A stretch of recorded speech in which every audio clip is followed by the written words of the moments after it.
za mu so mana ƙarin bayani game da su waɗannan ɗalibai.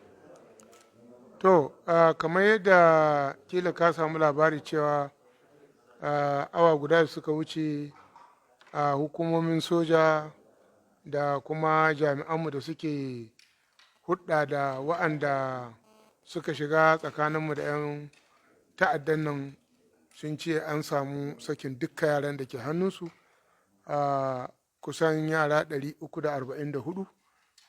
Yanzu haka muna can an tura motoci za su ɗauko su kawo su cikin katsina inda kuma za mu sa likitoci su duba su gobe da safen Allah yadda. Waɗanne hanyoyi aka wajen sakin yaran nan?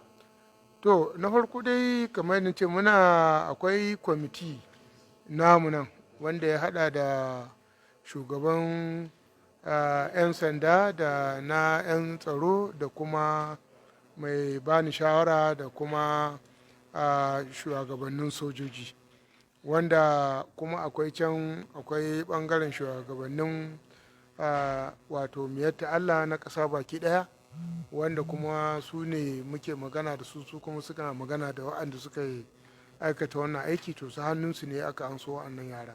An biya kuɗin fansa ne aka anso su?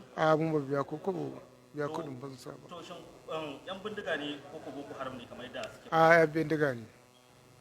Yan bindiga ne. To me mataki na gaba game da waɗannan yara?